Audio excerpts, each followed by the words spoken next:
Is it a wise idea to run a normal search campaign on a product collection using exact keywords and then run a DSA on the same collection but have exact words from the first? Yes, you can.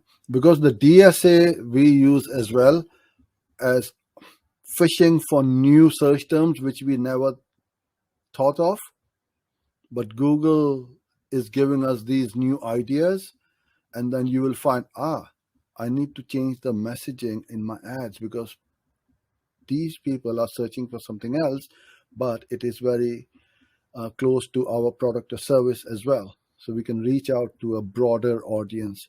So DSA is a great way to broaden your net on the search network. Yeah, absolutely. So you can exclude brand terms from DSA as well, and so on.